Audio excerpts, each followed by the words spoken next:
Assalamualaikum warahmatullahi wabarakatuh. Sebelumnya perkenalkan kami dari kelompok 5. Di sini kami membawa tema yang berjudul Tinjauan Yuridis pada Tindakan Malpraktik Aborsi Ilegal oleh Bidan. Next.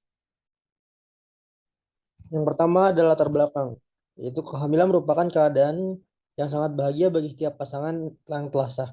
Sehubungan dengan hal itu masih sering kita temui pasangan yang tidak menghargai kehamilan yang ada sehingga memutuskan untuk melakukan tindakan yang tidak manusiawi. Salah satunya adalah aborsi. Tindakan aborsi bukanlah hanya dilakukan oleh pasangan yang telah diikat oleh tali pernikahan, namun juga dilakukan oleh pasangan di luar nikah. Istilah aborsi dalam bahasa Latin abortus yang definisinya menurut WHO yaitu penghentian kehamilan sebelum janin 20 minggu. Aborsi tentunya menjadi masalah di dunia yang mempengaruhi kesehatan. Di Indonesia sampai saat ini masih sangat sulit menetapkan angka aborsi, terutama aborsi yang melanggar hukum. Tindakan aborsi bukan hanya sering dilakukan atas persetujuan ibu hamil, namun juga sering dilakukan atas anjuran dari tenaga kesehatan dengan berbagai macam alasan yang tidak sesuai dengan etika profesi. Selanjutnya,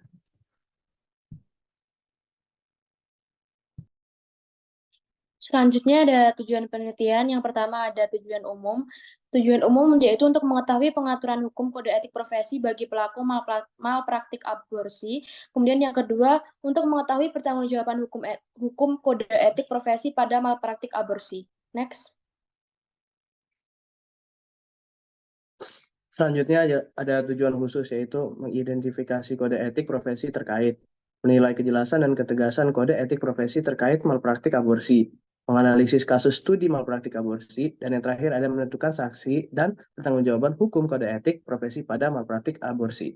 Next.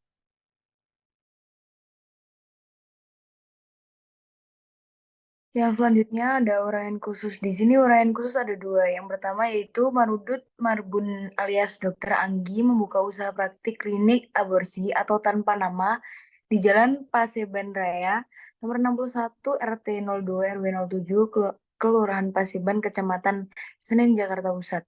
Yang kedua, tidak memiliki izin dari instansi terkait untuk melakukan kegiatan aborsi dan tidak memiliki izin melakukan kegiatan praktik kedokteran tanpa surat izin praktik atau tanpa memiliki surat tanda registrasi dan tidak memiliki izin kesehatan lainnya. Next. Nah, di sini ada kerangka konseptualnya. Kerangka konseptual adalah struktur konsep atau ide dasar yang menjadi dasar suatu pemahaman atau penyelidikan. Nah, di sini kerangka konseptualnya pengaturan hukum kode etik profesi itu meliputi malpraktik aborsi dan pertanggungjawaban hukum kode etik profesi. Next.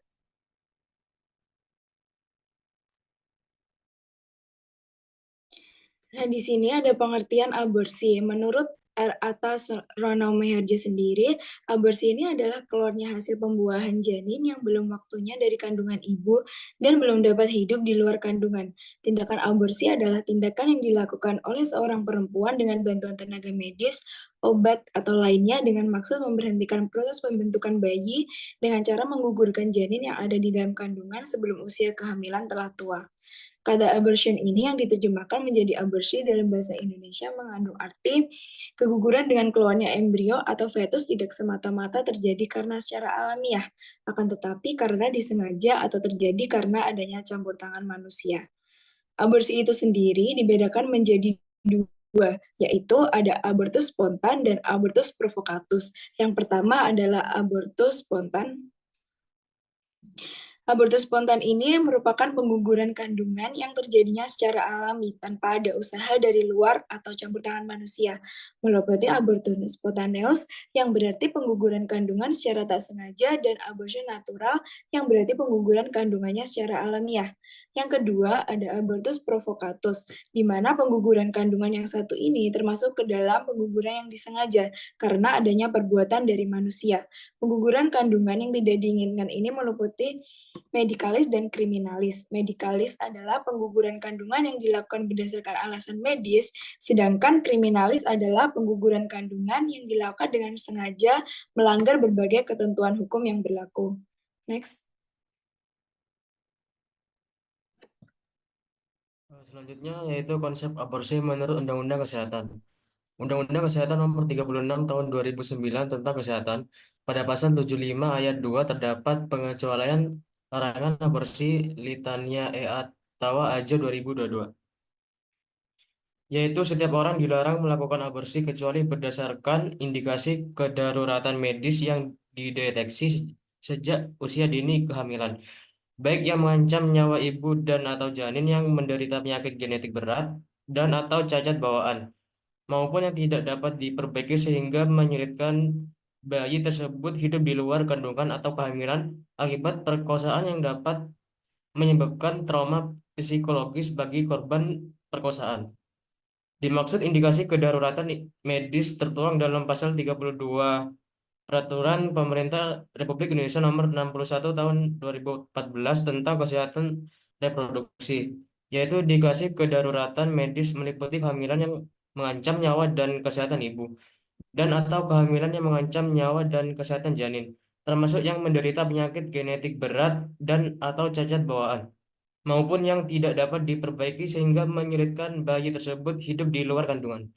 Next.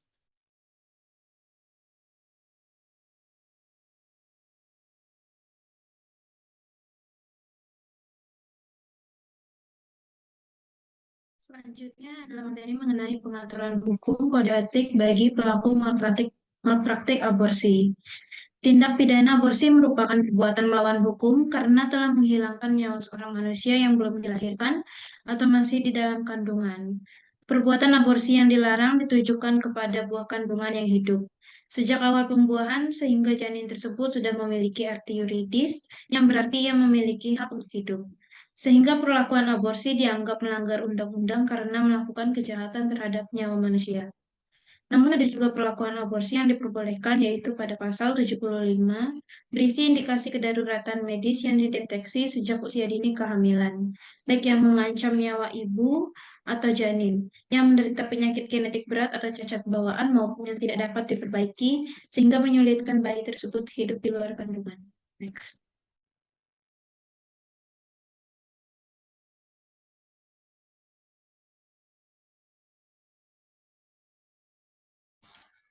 Selanjutnya, pertanggungjawaban hukum kode etik profesi pada malpraktik aborsi.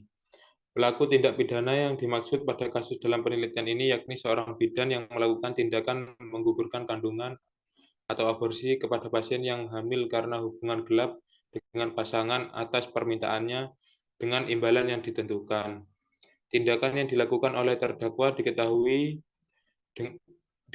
dan dengan sadar dilakukan serta tanpa adanya paksaan juga tidak memperhatikan efek yang terjadi bila dilakukan tindakan tersebut terhadap pasien. Terdakwa merupakan seorang bidan yang sudah menempuh kuliah dengan mengetahui tindakannya merupakan tindakan yang tidak benar dan melawan hukum meskipun adanya perbedaan secara disiplin ilmu, adanya bentuk kesalahan yang berupa kesengajaan atau kealpaan dengan memberikan fasilitas untuk menggugurkan kandungan terhadap pasien. Terdakwa juga ikut serta dalam melakukan tindakan aborsi yang dapat membahayakan nyawa pasien. Tidak adanya alasan pemaaf karena terdakwa tidak memiliki kecacatan jiwa dalam tubuhnya baik karena faktor gangguan psikis dan fisik.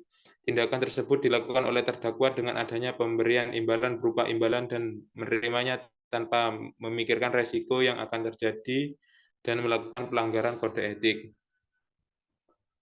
Dalam putusan di atas adanya pertimbangan hakim kepada terdakwa, yakni hal yang memberatkan perbuatan terdakwa telah meresahkan masyarakat.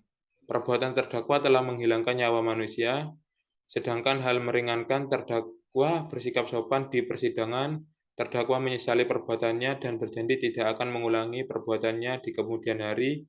Atas pertimbangan majelis hakim, terdakwa dipidana penjara selama 1 tahun dan denda sebesar 100 juta rupiah dengan ketentuan apabila denda tersebut tidak dibayar maka diganti dengan pidana kurungan selama 1 tahun. Next.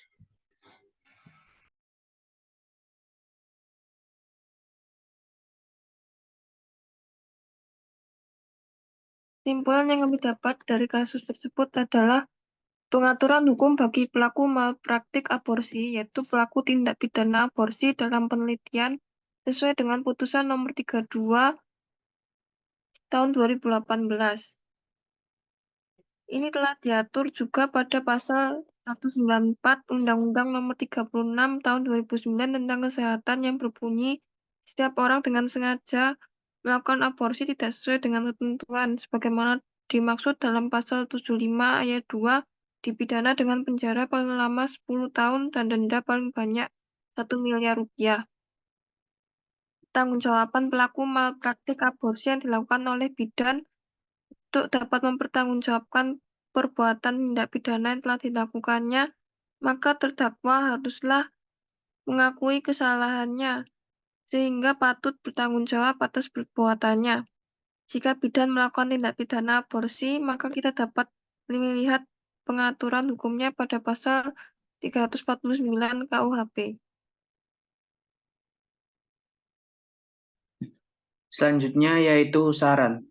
Saran yang hendak disampaikan yakni diharapkan agar pemerintah memperjelas dan mempertegas kembali apa yang dimaksud dari indikasi kedaruratan medis yang dapat mengancam nyawa ibu sebagai salah satu syarat untuk dapat dikecualikannya larangan tindakan pengguguran kandungan sebagaimana dimaksud dalam pasal 75 ayat 2 Undang-Undang Kesehatan.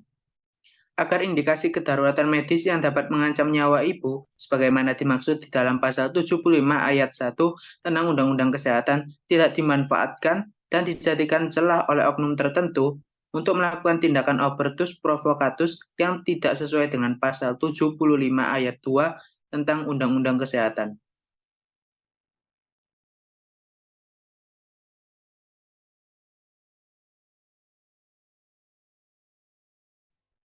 Berikut adalah beberapa daftar pustaka yang kami cantumkan.